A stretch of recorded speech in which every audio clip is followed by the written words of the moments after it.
Hello friends, मैं हरिश्चंद्र आपका अपने यूट्यूब चैनल एजुकेशन टारगेट पर स्वागत करता हूं। क्या आपने कभी इमेजिन किया है कि ऐसे कौन से कारक हैं जो हमारी पृथ्वी के धरातल की आकृतियों में परिवर्तन करते हैं? तो मैं आपको बता दूं कि ये दो प्रकार के कारक होते हैं। एक होता है आंतरिक कारक और एक होता है बाह्य कारक। तो एक होता है आंतरिक आंतरिक बल और दूसरा होता है बाह्य बल। तो आज हम जो डिस्कस करेंगे वो करेंगे बाह्य बल के बारे में। जब भी कोई चट्टान, पेड़ पौधे या प्रकृति में टूट फूट होती है तो हम उसको बाह्य बल के अंतर्गत लेते हैं और उस प्रक्रिया को कहते हैं अनुच्छादन। अनुच्छादन इंग्लिश में इसे कहते हैं डीन्यूडेशन।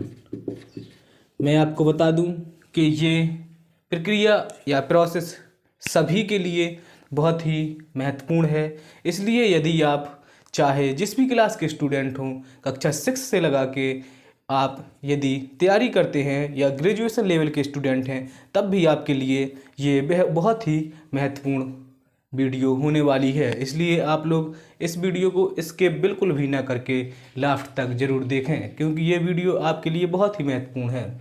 आच्छादन प्रक्रिया वह होती है जब वायु, जल, वर्षा, तापमान के कारण कोई भी चट्टान का टूटकर बिखर जाना और एक जगह से दूसरी जगह पर जाकर दूसरी स्थिति क्रिएट कर देना ही अनुच्छादन या डेन्यूडेशन कहलाता है। इसके भी 3 पार्ट्स होते हैं। इनको 3 पार्ट्सों में डिवाइड किया गया है। एक होता है अपक्षय, एक होता है नंबर 1 अपक्षय, दूसरा होता है अपर्दन और तीसरा होता है निक्षेपण। यदि आप किसी कंपटीशन लेवल की तैयारी करते हैं तो आपको वीडियो यह पूरी देखनी चाहिए। हम आपको बताएंगे कि यहाँ किस प्रकार से अपक्षय, अपर्दन और निक्षेपण होता है। यदि आपने बिल्कुल भी वीडियो को स्किप किया, क्योंकि इनमें बहुत ही बारीकी डिफरेंस या अंतर होता है, इसलिए आप इसको देखिएगा कैसे। अपक्षय है क्या? अपक्षय का मतलब होता है कोई भी चट्टान, पर्वत, पठार का टूटकर अपने स्थान पर गिर जाना ही अपक्षय कहलाता है। एक बार मैं फिर से रिपीट कर रहा हूँ, किसी भी चट्टान, पठार या पर्वत का अपनी जगह पर टूटकर गिर जाना ही अपक्षय कहलाता है। अपक्षय 3 प्रकार का होता है। नंबर 1 में होता है भौतिक अपक्षय और दूसरे पे होता है जैविक अपक्षय और नंबर 3 में होता है रासायनिक अपक्षय। यदि कोई भी टूट फूट यदि सूर्य के प्रकाश या पवन या वायु द्वारा, जैसे कि हम आपको एक एग्जाम्पल बता दे रहे हैं भौतिक अपक्षय का। यदि कोई चट्टान है तो सूर्य के तापमान के कारण वह दिन में बहुत ज़्यादा गर्म हो जाती है और रात के समय मौसम वातावरण ठंडा होने के कारण वह ठंडी पड़ जाती है, जिससे कि उसमें ये 2 प्रोसेस होती हैं कि गर्म वातावरण में वह फैलती है और ठंडे वातावरण में वह सिकुड़ती है, जिससे कि उसके वो जो बंध होते हैं वह बहुत ही ढीले पड़ जाते हैं और कभी कभार यह चट्टान धीरे धीरे टूटने लगती है। तो यदि सूर्य के प्रकाश और पवन, यदि कभी कभार हवा बहुत तेज चलती है जिससे कि कोई चट्टान टूटकर गिर जाती है, अपने स्थान पर टूटकर गिर जाना भी अपक्षय कहलाता है। यदि वह सूर्य के प्रकाश या पवन के द्वारा टूटकर गिर जाती है तो वह भौतिक अपक्षय कहलाता है। जैविक अपक्षय को हम बाद में डिस्कस करेंगे। इसको कहते हैं रासायनिक अपक्षय। रासायनिक अपक्षय क्या है? रासायनिक का मतलब होता है रासायनिक प्रक्रिया, रासायनिक प्रक्रिया या जल के द्वारा। सपोज दैट आपने यदि कोई चूने का एक पत्थर लिया और उसको हम यदि जल में रखते हैं तो आपने देखा होगा कि रासायनिक प्रक्रिया केमिकल प्रोसेसिंग की वजह से वह टूट जाता है और टूटकर अपनी ही जगह पर बिखर जाता है। इसी प्रकार चट्टानों के नीचे कुछ दबे हुए सेल्स या चूना पत्थर, ग्रेफाइट्स वगैरह चट्टानें हैं, यदि कभी कभार उन पर पानी पड़ता है तो वो अपनी ही जगह पर टूट जाती हैं और एक केमिकल रिएक्शन कर लेती हैं। जैसे कि लोहे में जंग लगना भी एक अपक्षय या रासायनिक अपक्षय केमिकल रिएक्शन के द्वारा होता है, उसे हम कहते हैं रासायनिक अपक्षय। अब बात आती है जैविक अपक्षय की। जैविक अपक्षय में जीव जंतुओं या मनुष्य, इसका मतलब है जीव जंतु। आपने कभी कभार देखा होगा कि कुछ जीव या चूहे ऐसा करते हैं कि वो मृदा या पहाड़ों पर बिल बना लेते हैं, जिसके कारण वो बिल के अंदर ही अंदर उसको खोखला कर देते हैं और घटना से वह पहाड़ गिर जाता है।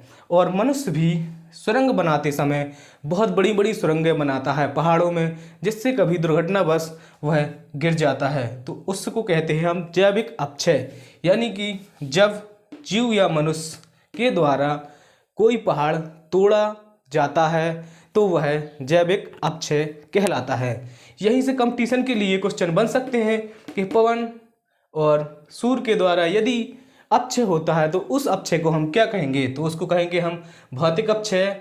और यदि पूछ ले आपसे जीव जंतु या मनुष्य के द्वारा जो अपक्षय होता है वह क्या कहलाता है? तो वह होता है जैविक अपक्षय। और केमिकल रिएक्शन या जल में के साथ प्रोसेस करने से जो भी अपक्षय होता है वह कहलाता है रासायनिक अपक्षय।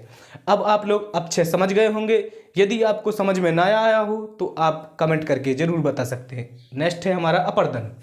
जब कोई चट्टान टूटती है अपनी जगह पर तब तो वह अपक्षय कहलाती है। कभी कभार आपने देखा होगा कि जो नदियां हैं वो बहाती हैं इस प्रकार से बहती हैं और उनके पाट पर कुछ कंकड़ पत्थर होते हैं।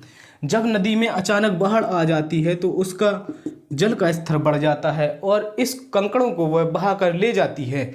इस घटना और या इस प्रक्रिया को अपरदन कहते हैं।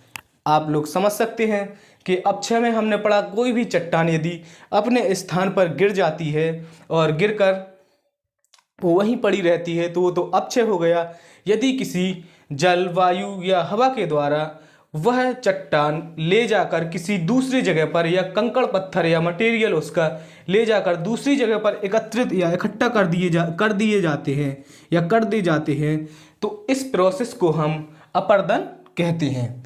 और मैं बता दूंगा आपको निक्षेपण वह है कि जब यह प्रोसेस तो हो गई अपरदन और ले जाकर जो भी यहाँ आकृति का निर्माण करते हैं, जैसे ये बीच का निर्माण कर दिया, यहाँ पर बीच यानी पुल का निर्माण कर दिया या पुलिन का निर्माण कर दिया, तो यह पुलिन या पुल यह आकृति कहलाएगी निक्षेपण। हम लोग जैसे समझ सकते हैं मृदा अपरदन को। मृदा अपरदन क्या है कि आपने देखा होगा कभी कभार जब बारिश बहुत तेज होती है तो हमारे खेतों की या सिंचाई के समय उपजाऊ मिट्टी बहकर दूसरी जगह पर लग जाती है और ऊपर की जो उपजाऊ मिट्टी होती है वो जल के द्वारा बहा ले जाता है जल। उसी प्रोसेस या प्रक्रिया को मृदा अपरदन कहते हैं। अब इसके बाद हम देखेंगे निक्षेपण। निक्षेपण क्या है? निक्षेपण भी दो तरह से होता है। मैंने आपको बता दिया निक्षेपण है क्या। पहली बात, एक तो होता है जल द्वारा निक्षेपण और दूसरा होता है पवन या हवा द्वारा निक्षेपण। अच्छा, तो जल द्वारा निक्षेपण में कौन कौन सी आकृति बन सकती है और पवन द्वारा निक्षेपण में कौन कौन सी आकृति बन सकती है? मैं आपको एक बार दोबारा से रिवाइज करा दे रहा हूँ। कोई भी चट्टान यदि अपनी ही जगह पर टूट फूट कर गिर जाती है तो वह अपक्षय कहलाती है। और जब कभी कभार जल, वायु या किसी भी साधन की वजह से वह कंकड़ पत्थर या चट्टान का टूटा हुआ पार्ट जाकर दूसरी जगह चला जाता है, तो इस प्रक्रिया को हम अपर्दन कहते हैं। और जब वह जाकर दूसरी जगह जाकर कोई आकृति बना लेता है तो उस आकृति को हम निक्षेपण कहते हैं। जल द्वारा निक्षेपण देखिए किस प्रकार से होता है, क्या क्या निर्माण हो सकता है इसमें। एक तो हो सकती है बी आकार की घाटी, बी आकार की घाटी। एक हो सकता है डेल्टा, एक हो सकता है डेल्टा। तीसरा हो सकता है आपका, तीसरा हो सकता है विसर्प, तीसरा होता है विसर्प। और चौथा हो सकता है आपका, चौथा हो सकता है, क्या हो सकता है, सर जल प्रपात, जल प्रपात। और पवन के द्वारा हो सकता है, एक तो हो सकता है छत्रक शिला, छत्रक शिला। एक हो सकता है आपका बलुआ छत्रक शिला। एक हो सकता है आपका बलुआ स्तूप। अब देखो ये कैसे बनता है, जैसे कि निक्षेपण और जैसे कि अपक्षय और अपर्दन के कारण जो आकृति बनती है वह निक्षेपण कहलाती है। यदि बी आकार की घाटी, देखिए जल के द्वारा कैसे बी आकार की घाटी बनती है। कोई सपोज दैट नदी है, नदी जब पहाड़ों पर बहती रहती है तो वह अपना आकार कुछ ऐसे कर लेती है, यानी कि बीच में गहरा कर लेती है, और उस प्रकार जो निर्माण होता है वो होता है बी आकार की घाटी। डेल्टा क्या है, डेल्टा बी आकार की घाटी होगी। डेल्टा क्या है, डेल्टा में क्या होता है कि जब भी नदी बहुत तेजी से बहकर किसी समुद्र में मिलती है तो वहाँ पर उसकी गति एकदम समुद्र में मिलने के टाइम, ये हो गया समुद्र, यहाँ से नदी आई तो यहाँ क्या होगा जाएगी, यहाँ पर चारों तरफ से फैल जाएगी और फैलते समय यह कई धाराएं बना लेगी, और इन धाराओं के बीच में जो टीले टाइप के रह जाते हैं वह कहलाते हैं डेल्टा। यदि आपको मालूम हो तो कमेंट बॉक्स में ज़रूर बताएं कि हमारे भारत का सबसे बड़ा किन दो नदियों के द्वारा डेल्टा बनाया जाता है और उस डेल्टा का नाम क्या है। इसके बाद है विसर्प। जब नदी पहाड़ों से जाकर मैदानों पर जाती है तो इस प्रकार से कुछ अपना रास्ता बदल देती है, तो यहाँ से नदी जाकर इस प्रकार की आकृति बनाती है तो उसे हम विसर्प कहते हैं। और यह सब क्या है, निक्षेपण के उदाहरण हैं। इसके बाद है जलप्रपात। आपने देखा होगा कि जब नदी पहाड़ों से नीचे गिरती है, यदि पहाड़ों से नीचे गिरती है वाटरफॉल की तरह, तो कुछ चट्टानें यहाँ पर बहुत ही मुलायम पाई जाती हैं, जिससे कि पानी क्या होता है, ऐसे गिरने लगता है, और कुछ बीच में कड़े होते हैं तो वह ऊपर हो जाते हैं, और इस आकृति को हम लोग कहते हैं जलप्रपात। तो जल के द्वारा निक्षेपण से बनने वाली चार आकृतियाँ हो गई, वी आकार की घाटी, डेल्टा, विसर्प और जलप्रपात। इसके बाद है छत्रक शिला और बलुआ स्तूप। बलुआ स्तूप आप लोगों ने देखा होगा, राजस्थान वगैरह में बहुत सारी बालू पाई जाती है, और कभी कभार बालू को बहुत सी तेज हवाएं इनको उड़ा कर ले जाती हैं और दूसरी जगह बड़े बड़े टीले इकट्ठा कर देती हैं, तो उस आकृति का नाम है बलुआ स्तूप।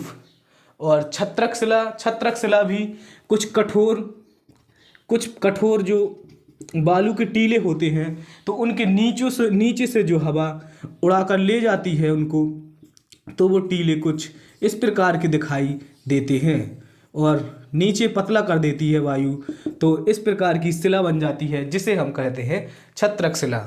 तो आज हमने डिस्कस किया इस वीडियो में पृथ्वी के जो बाह्यबल होते हैं उनको, और अब हम अपनी नेक्स्ट वीडियो में डिस्कस करेंगे कि जो पृथ्वी के आंतरिक बल होते हैं वो किस प्रकार से वर्क करते हैं। कमेंट बॉक्स में ज़रूर बताना कि ये वीडियो आपको हमारी कैसी लगी। यदि यूज़फुल लगी हो तो सभी लोगों को शेयर ज़रूर करें। और ये कुछ आकृतियाँ हैं जो कि आपके कंपटीशन क्वेश्चन के लिए बहुत ही महत्वपूर्ण है, आपसे पूछ ली जा सकती है कि बी आकार, डेल्टा और विसर्प और जलप्रपात किस प्रकार बनते हैं या किस प्रकार निक्षेपण से सहायक हैं, और बलुआ पत्थर और छत्रक शिला किस प्रकार बनती हैं। तो मिलते हैं नेक्स्ट वीडियो में। जब तक के लिए थैंक यू, जय हिंद।